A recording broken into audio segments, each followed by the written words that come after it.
Better idea of the speed. Just skimming across a very unpredictable Hervey Bay ocean we are. Championship in the balance. The Fryer boys looking to go back to back. Now can Maritimo answer the call? There can't be long left in this one. Looking back at the Lona. Quiet run for them today in their own class. Tough conditions for everyone, including little boats in particular. They must really feel these waves. Oh, exactly. But the boats are all got the safety cells in. Basically, they got, as you can see, the hatch on top of the boat, but they've also got holes in the floor, so if the boat does go upside down, they can get out through the roof. We now start to see Mike Beale and Chris Hanley in Global Racing coming up on the inside. I'd say Carl Wall's probably seen them coming, so he's just stood out of the way there for a second. But Global Racing just circulating there in third place at the moment.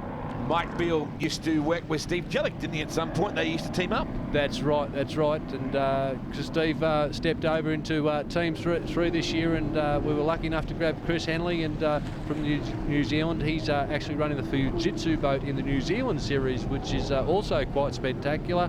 And rumours are that Team 3 may be heading to New Zealand in 2013 to compete over there as well. Wow, lots going on the international stage, that's for sure. Here are the Fryer boys trying to do what some people would have thought was impossible a couple of rounds ago. They were in third. Now they're challenging for the lead. If they win, if they stay in that position, they'll wrap up back-to-back championships. Here is Team 3. The sting's gone out of their tail today. Not sure what the problem has been. I think it's looking something like a trim problem there, Wade. It's just seems to be struggling. My guess would be a trim problem, but I'll tell you what, didn't they put on a show in race 1? It's just brutal. If you put a rudder wrong and you get yourself out of shape or you launch too far and you lose a couple of seconds, it's so hard to get it back. Again, we'll just keep on hammering. Yeah, well, sometimes it's not real good to go real slow, but unfortunately there's nothing they can do about it. But I'll tell you what, when Stevie Jellick and Travie Thompson turn up in New Zealand next year, I'll tell you what, those boys over in New Zealand better watch out, because these guys are coming to race. In the background, Saracen charging on as we ride on board with Mark Harrison and Craig Purton, the Australian Vehicle Wholesale Craft. Pretty solid championship.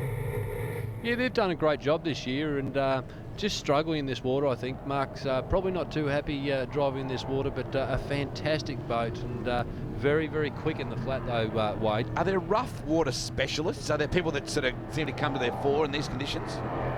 Mate, look, I just think whoever wants to win on the day, mate, it just comes down to I really want that win. Whoever's got the biggest set of rotors and whoever's got the prop choice worked out, whoever doesn't hit the wave the right way. There's so much of good fortune and luck involved in motor racing as well, as you well know. When your luck's out, your luck's out. And we saw that with Maritimo in race 1. I wonder whether that little half spin might come back to haunt them. Well, that's right, but the Navy boat, Chris and Brendan Fryer starting to take a commanding lead on Maritimo. Well, this is towards the business end here. Checkered flag can't be too far away. Bit of a smile then from Chris, I think. Look at him grinning. The checkered flag can't be too far away. And this is it. What a back-to-back result this is for the Fryer boys. Big winning smile just then. Mate, looks to me as if the Navy boat has taken out Oz1 for the year. Wow, who would have thought?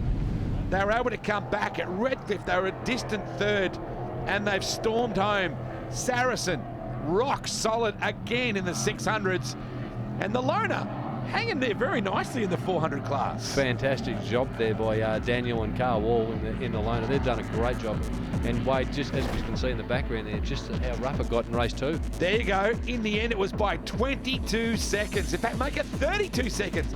They really opened it up. Good guys getting the win from Maritimo and Global Racing third. Good result for you guys. It is. Saracen taking first place and Cozzy 2.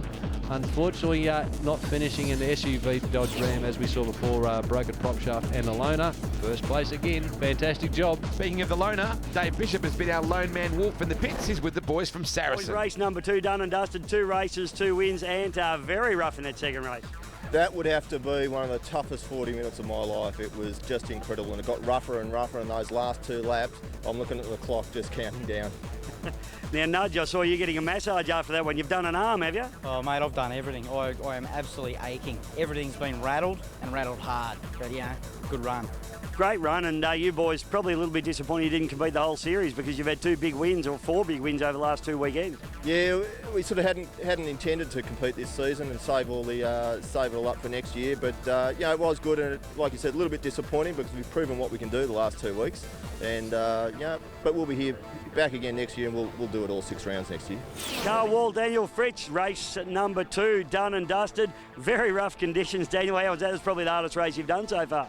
Well, she was pretty back-breaking and, a lot of chop out there, very windy, and there's not much back to the waves, so, yeah, really, really hard. Didn't put you off offshore racing at all, did it? Nah, love it. Can't wait to get back into it. Now, that's boat breaking water, Carl, and you're the bloke that does the spanner work on this boat. Everything held together? Mate, she all held together great. You know, we did take it a little bit easier than we should have, but, mate, it went really well, and then we gave it to it at the end for a bit of a run with Saracen. Trav out in front in that first race, and you really had the challenge coming from those Navy boys. Yeah, mate, we certainly tried to pick our lines, and like Steve says, just trying to get the traction, get the props in the water, get moving forward. We struggled a little bit with, but hey, we had a great race with them, and that's what racing's all about, you know, neck and neck the whole way, and unfortunately we just couldn't pull it off in the end. So hey, that's racing though, and we had a great weekend. Brendan and Chris Fry, the crowd's here signing autographs like there's no tomorrow. That was fantastic racing. Yeah, no, it was really good. Threw the body around a bit, but yeah, no, everything came together really good today. Now, Chris, mate, out the back straight away, there was a point there where I saw you in the air sideways, and I thought, I don't know if they're coming back from this one. Yeah, no, I was thinking the exact same thing, mate. There were some scary moments out there, and we did good, I think, to bring it home in one piece, and you had the heart racing, that's for sure. Now, of course, you got the Masters. You guys are the apprentices. That's what I've been calling you all weekend. It must be feeling pretty nice to knock Muddy off. Yeah, no, it was. We knew they were there the whole race, and it was back and forth. And yeah, no, our mechanics did really well to keep that boat together. They did very well. So we knew we just had to keep composed and smooth as fast. So. All right, Darren Nicholson and Peter McGrath. What a big day for you two boys. Muddy, how was it? Yeah, it was pretty tough out there. I went quite low in the gear ratio, so I ended up right at the end of my throttle the whole time, which wasn't that comfortable, but yeah, it wasn't too bad. Now, Darren, I'm going to ask you, mate, race number 1, you're a little bit behind the pace. Why was that? The real version or the real version? We're coming up the top mark and we sort of thought we saw something. No, actually I spun out. Fixed it up and off we went again. Well, that was good to get back going again. Then in race number 2, well, you had to win that to win the championship, and the Fryer boys really did well, didn't they? Oh, they're going good.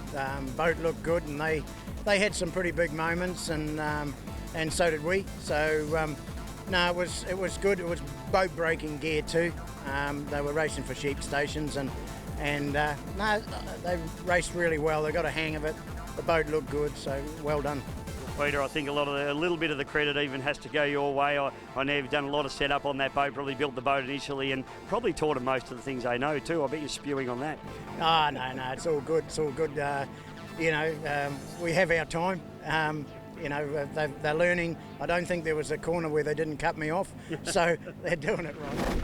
Plenty of smiles all round, and there are the points. They got it in the end. Remarkable. Talk about a thief in the night. They stole that championship mark. That's right. 4 starts, Redcliffe and Hervey Bay in 4 firsts. Quasi 2, they'll wrap up the championship. Well done in the 600 horsepower class. Strong result from Saracen. They really came home with a very wet sail in the end. And Phantom, they weren't here today, but they wrapped up the championship in 400s. Massive year ahead. Going to be an awesome 2013. Mark Gilbert, thank you for your time today, mate. Hope you had a good time.